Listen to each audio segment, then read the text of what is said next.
स्वागत है आपका। मैं हूं आपके साथ माधुरी कलाल। भारत नेपाल के रिश्ते की कड़वाहट के बीच दोनों देशों के लोगों के दिलों में यह सवाल जरूर आता है कि आखिर ऐसा कैसे हो गया।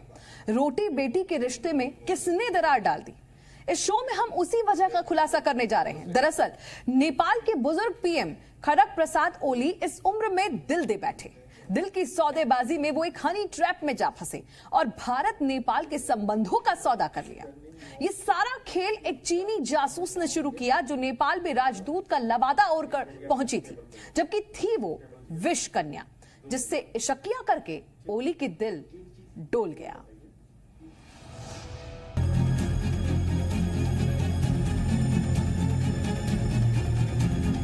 जिस्म की रिश्वत लेकर ओली ने बरसों पुराने रिश्ते बेच दिए। भारत नेपाल के संबंध बिगड़ने लगे।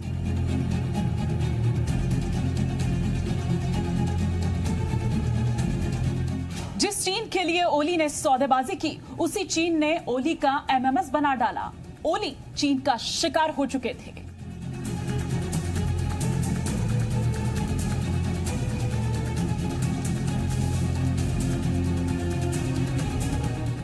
दरअसल ये एक खेल था जिसमें ओली मोहरा थे जो चीनी राजदूत के इशारे पर नाच रहे थे।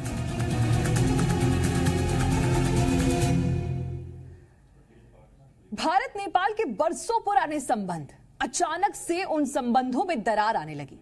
दोनों देशों के लोग इस बात पर हैरत में थे कि अचानक से ऐसा क्या होने लगा कि दोनों देशों के बीच विवाद इतना गहरा हो गया कि जो नेपाल भारत को बड़े भाई की तरह मानता था वो आंखें तरेरने लगा। यहां तक कि बॉर्डर के 3 इलाकों को अपने नक्शे में शामिल कर लिया।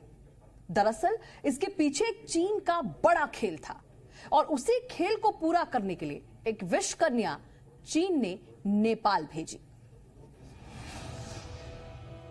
हो यांकी ने जो सबसे बड़ा काम किया वो ये कि वो नेपाल के प्रधानमंत्री ओली के बेहद करीब आ गए और ओली का विश्वास जीतने के बाद उन्होंने हिंदुस्तान के खिलाफ न सिर्फ ओली को भड़काया बल्कि सीमा विवाद को जन्म दिया। यांकी कॉफी लेंगी?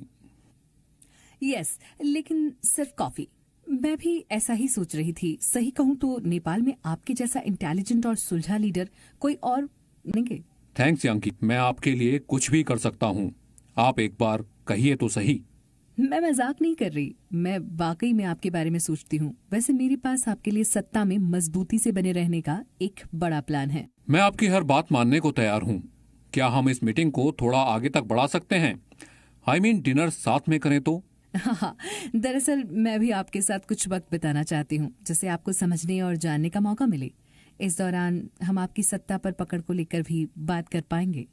मिस्टर ओली, मुझे लगता है अब सही वक्त है आपको दुनिया में अपने वजूद को दिखाने का। इसकी शुरुआत भारत से की जानी चाहिए। भारत से कैसे? वहाँ हमारे अच्छे संबंध रहे हैं। अब खुलासा हो चुका है कि नेपाल का प्रधानमंत्री आखिर चीन के इशारे पर इतना क्यों नाच रहा है। दरअसल चीन के पास ओली के कुछ निजी पलों के फोटोज और वीडियोज हैं और इन्हीं फोटोज और वीडियोज के बल पर चीन लगातार ओली को अपने इशारे पर नचाता रहा है। काठमांडू स्थित चीन के राजदूत हो यांकी को लेकर के काफ़ी खबरें उड़ रही हैं और काफ़ी कुछ कहा जा रहा है। आजकल हो यांकी बड़े चर्चे में है, न सिर्फ अपनी सुंदरता की वजह से लेकिन इस वजह से भी कि शायद उन्होंने अपनी सुंदरता का उपयोग नेपाली गवर्नमेंट में अपनी घुसपैठ बनाने और चीन के पक्ष में नेपाली सरकार का निर्णय प्रभावित करने के लिए किया है। पहले तो ओली को लगा कि सब कुछ ठीक है, लेकिन विषकन्या ने जब अपना जहर छोड़ना शुरू किया तब तक ओली ड्रैगन के जाल में फंस चुके थे। ओह मिस्टर ओली, कुछ पाने के लिए कुछ तो खोना ही पड़ता है। अगर आप भारत से संबंध बिगड़ेंगे तो चीन की नजरों में आपकी अहमियत सबसे ज्यादा हो जाएगी। वो कैसे? चीन नेपाल को भारत के आगे क्यों तवज्जो देगा? वो आप मेरे पे छोड़ दीजिए। जैसा मैं कहूँ वैसा आप कीजिए। जी, वैसे भी मैं तो आपसे वादा कर चुका हूँ। हमें भारत को दिखाना है कि नेपाल भारत को जवाब दे सकता है। 3 इलाकों पर आप अपना दावा कीजिए, बाकी चीन का साथ है। ठीक है, तुम्हारी हर बात मानता हूँ। चीन साथ है तो भारत की जरूरत नहीं। नेपाल में हर समारोह में, हर कार्यक्रम में हो यांकी दिख रही थी। हालांकि तब तक किसी ने ज्यादा गौर नहीं किया, लेकिन जब नेपाल से संबंध खराब होने लगे तो सबका ध्यान गया कि कहीं यांकी ओली को बहकाकर ये खेल तो नहीं करा रही। ओली ने यांकी के कहने पर नेपाल का नक्शा भी नए सिरे से तैयार करवा दिया और इसी के बाद से भारत और नेपाल के संबंधों में दरार आई, या फिर यूं कह सकते हैं कि और ज्यादा खराब हुए। और अगर इसका श्रेय यांकी को जाए तो इसमें कुछ गलत नहीं होगा। यांकी की अदाओं पर एक राष्ट्र का प्रधानमंत्री न सिर्फ दिल हार रहा था, बल्कि वो अपने देश को भी हारने को बेताब था। उसे लग रहा था कि ढलती उम्र में सत्ता और हुस्न के कॉकटेल से वो हसरतों के 7वें आसमान पर जा पहुंचेगा। लेकिन अय्याशी का पैमाना जब टूटा तो ओली औंधे मुंह गिरे कि अब सत्ता बचाने के लिए भी ड्रैगन की शरण में जाना पड़ा, जो कि पहले से ही ओली को मोहरा बनाकर नचा चुका है। मानो यांकी जैसे पूरी तरह से तैयार होकर आई थी। उसने ओली पर पूरी रिसर्च की, ओली के बारे में जाना और एक मादक मुस्कान अपने चेहरे पर रखी। केपी ओली मिलते तो वो मुस्कान सारे राष्ट्रवाद पर हावी हो जाती। फिर जो यांकी कहती तो ओली कहते यस मैम हो जाएगा। हो यांकी ने जो सबसे बड़ा काम किया वो ये कि वो नेपाल के प्रधानमंत्री ओली के बेहद करीब आ गए और ओली का विश्वास जीतने के बाद उन्होंने हिंदुस्तान के खिलाफ न सिर्फ ओली को भड़काया बल्कि सीमा विवाद को जन्म दिया। यांकी कॉफी लेंगी? यस, लेकिन सिर्फ कॉफी। मैं भी ऐसा ही सोच रही थी। सही कहूं तो नेपाल में आपके जैसा इंटेलिजेंट और सुलझा लीडर कोई और नहीं है। जो कहूं वो मानेंगे। थैंक्स यांकी, मैं आपके लिए कुछ भी कर सकता हूँ। आप एक बार कहिए तो सही। मैं मजाक नहीं कर रही, मैं वाकई में आपके बारे में सोचती हूँ। वैसे मेरे पास आपके लिए सत्ता में मजबूती से बने रहने का एक बड़ा प्लान है। मैं आपकी हर बात मानने को तैयार हूँ। क्या हम इस मीटिंग को थोड़ा आगे तक बढ़ा सकते हैं? आई मीन डिनर साथ में करें तो? हाँ, दरअसल मैं भी आपके साथ कुछ वक्त बिताना चाहती हूँ, जिससे आपको समझने और जानने का मौका मिले। इस दौरान हम आपकी सत्ता पर पकड़ को लेकर भी बात कर पाएंगे। मिस्टर ओली, मुझे लगता है अब सही वक्त है आपको दुनिया में अपने वजूद को दिखाने का। इसकी शुरुआत भारत से की जानी चाहिए। भारत से कैसे? वहाँ हमारे अच्छे संबंध रहे हैं। अब खुलासा हो चुका है कि नेपाल का प्रधानमंत्री आखिर चीन के इशारे पर इतना क्यों नाच रहा है। दरअसल चीन के पास ओली के कुछ निजी पलों के फोटोज और वीडियोज हैं और इन्हीं फोटोज और वीडियोज के बल पर चीन लगातार ओली को अपने इशारे पर नचाता रहा है। काठमांडू स्थित चीन के राजदूत हो यांकी को लेकर के काफ़ी खबरें उड़ रही हैं और काफ़ी कुछ कहा जा रहा है। आजकल हो यांकी बड़े चर्चे में है, न सिर्फ अपनी सुंदरता की वजह से, लेकिन इस वजह से भी कि शायद उन्होंने अपनी सुंदरता का उपयोग नेपाली गवर्नमेंट में अपनी घुसपैठ बनाने और चीन के पक्ष में नेपाली सरकार का निर्णय प्रभावित करने के लिए किया है। पहले तो ओली को लगा कि सब कुछ ठीक है, लेकिन विषकन्या ने जब अपना जहर छोड़ना शुरू किया तब तक ओली ड्रैगन के जाल में फंस चुके थे। ओह मिस्टर ओली, कुछ पाने के लिए कुछ तो खोना ही पड़ता है। अगर आप भारत से संबंध बिगड़ेंगे तो चीन की नजरों में आपकी अहमियत सबसे ज्यादा हो जाएगी। वो कैसे? चीन नेपाल को भारत के आगे क्यों तवज्जो देगा? वो आप मेरे पे छोड़ दीजिए। जैसा मैं कहूँ वैसा आप कीजिए। जी, वैसे भी मैं तो आपसे वादा कर चुका हूँ। हमें भारत को दिखाना है कि नेपाल भारत को जवाब दे सकता है। 3 इलाकों पर आप अपना दावा कीजिए, बाकी चीन का साथ है। ठीक है, तुम्हारी हर बात मानता हूँ। चीन साथ है तो भारत की जरूरत नहीं। देखिए, यह संभव भी हो सकता है, हालांकि इस बारे में कोई पुष्टि नहीं हुई है, क्योंकि विषकन्याओं का उपयोग शुरू से ही जासूसी में किया जाता है और ऐसे स्तर पे तो होने की संभावना होती है। और अभी भी डिप्लोमेसी में विषकन्याओं का खेल चलता है। 1950 के दशक में एक चीनी महिला ने हमारे दूतावास में स्थित किसी जूनियर अधिकारी को हनी ट्रैप किया था, और आप देख ही रहे हैं कि पाकिस्तान वगैरह से कितने हनी ट्रैप करके हमारी सूचनाएं, गोपनीय सूचनाएं मिलिट्री के अधिकारियों और कर्मचारियों से ली जा सकती हैं।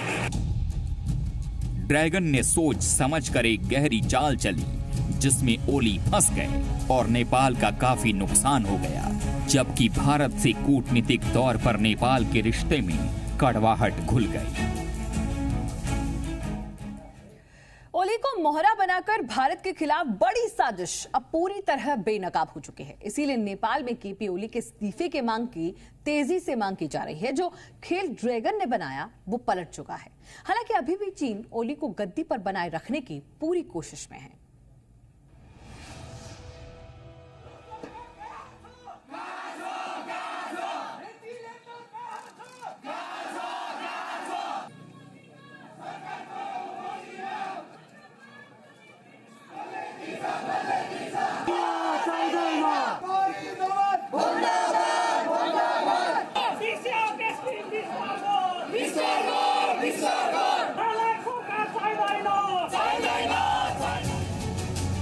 भारत जानता है चीन की चालबाजी और नेपाल भी समझ चुका है, इसीलिए चीन के दूतावास के बाहर प्रदर्शन किया गया। ये गलवान में चीनी हिमाकत के लिए नहीं, बल्कि नेपाल पर चीन की साजिश के लिए। ऐसा ही हाल अब नेपाल में देखने को मिल रहा है। नेपाल में जिस विपक्ष ने भारतीय इलाकों को नक्शे में शामिल कराए जाने पर आंख मूंद कर समर्थन किया था, अब उस विपक्ष की आंख खुल गई है और यांकी ओली के रिश्ते का सच भी सामने आ गया। यांकी काठमांडू पहुंचते ही अपने काम पर लग गई और उन्होंने वहां जाते के साथ ही ओली से कई बार अपॉइंटमेंट ली। वो हर जगह पर प्रधानमंत्री ओली के साथ नजर आने लगी। नेपाल की जनता तक हैरान थी कि आखिर कोई मामूली सी राजदूत कैसे बार बार और इतनी जगहों पर किसी प्रधानमंत्री के साथ नजर आ सकती है। नेपाल में ओली के खिलाफ माहौल बन चुका है। चीनी दूतावास के बाहर लोग इकट्ठा होकर नारेबाजी करने लगे। अब सवाल उठता है कि ऐसे में चीनी राजदूत क्या नेपाल में रहेंगे? देखो, यांकी जो चाइनीज एम्बेसडर है उसका रोल तो अपने देश के बिहाफ पे एक्ट करना है। अपने देश की जो उसे इंस्ट्रक्शंस आ रही होंगी फॉरेन मिनिस्ट्री से, वो उसके मुताबिक काम कर रही है। तो चाइना अपनी कम्युनिस्ट पार्टी का एक रेप्लिका बनाने के प्रयास कर रहा है नेपाल में, जिसको इम्प्लीमेंट करने में यांकी लगी हुई है। केपी ओली ने दिल की हसरतों को उड़ान देने के लिए यांकी से नजदीकियां बढ़ाईं, लेकिन वो हनी ट्रैप में फंस गए। ये बात पहले कुछ सांसदों को पता थी, लेकिन अब सब जानते हैं। शायद शर्मिंदगी की वजह से इससे बचते रहे।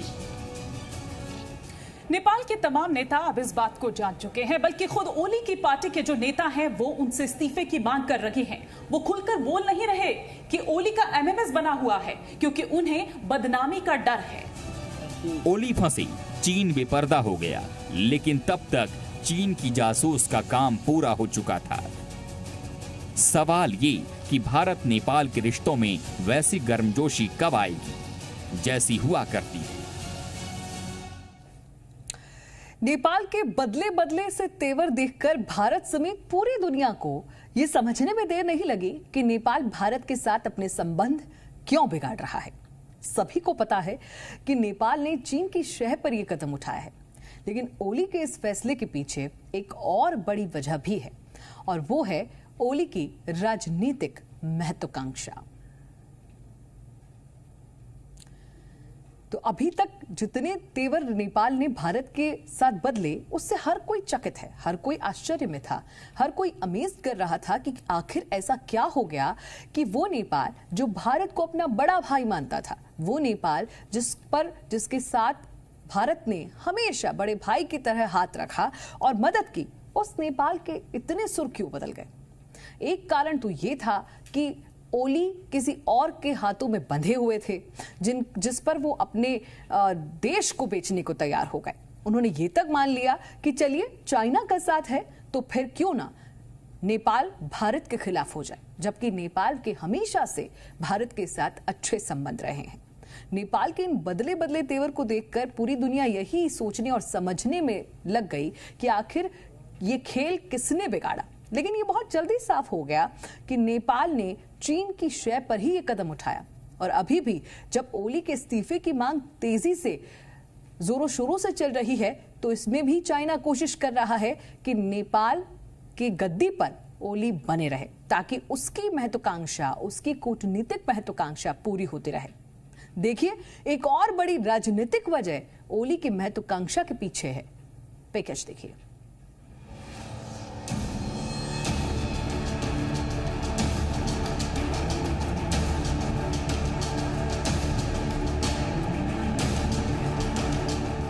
नेपाल के प्रधानमंत्री केपी शर्मा ओली की गिनती कभी भारत के समर्थक नेपाली नेताओं में होती थी। नेपाल की राजनीति में उनका रुख भारत के पक्ष में हुआ करता था। 1996 में भारत और नेपाल के बीच हुए ऐतिहासिक महाकाली संधि में ओली की बड़ी भूमिका मानी जाती है। ओली 1990 के दशक में नेपाल में कैबिनेट मंत्री हुआ करते थे। वो 2007 तक नेपाल के विदेश मंत्री भी रहे थे। इस दौरान ओली के भारत से काफी अच्छे ताल्लुकात थे।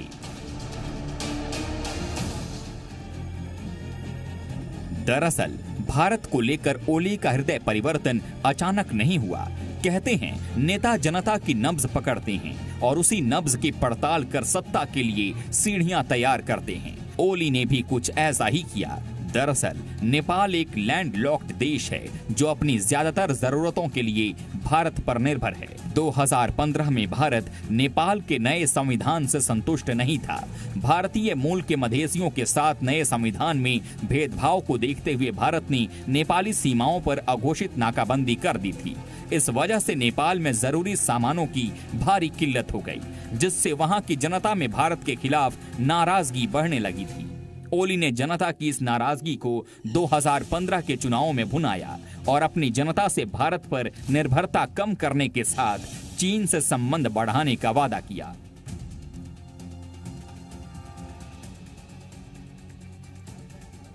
ओली को चीन की शह मिली तो उन्होंने भारत को आंखें दिखानी शुरू कर दी। नेपाल की संसद में 13 जून 2020 को जो कुछ हुआ उसके पीछे पूरी दुनिया चीन का हाथ मानती है। ओली के नेतृत्व में नेपाल की संसद में जो नया नक्शा पास हुआ उसमें भारत के 3 इलाकों लिपुलेख, कालापानी और लिम्पियाधुरा को नेपाली नक्शे में दिखाया गया। नेपाल की संसद में जब ओली सरकार नए नक्शे को पास कराने की कोशिश कर रही थी, उस वक्त सरिता गिरी एकमात्र सांसद थीं जिन्होंने सरकार की नीयत पर सवाल खड़े किए थे। लिहाजा ओली सरकार ने अपनी पार्टी की सांसद सरिता को चीन के दबाव में पार्टी की साधारण सदस्यता से बर्खास्त कर दिया और सांसद पद से भी हटाने का फैसला सुना दिया। हालांकि अब सरिता के साथ नेपाल के कई नेता ओली के इस फैसले को फिजूल और आधारहीन बता रहे हैं। नेपाल के पूर्व प्रधानमंत्री बाबूराम भट्टराई ने ट्वीट कर कहा कि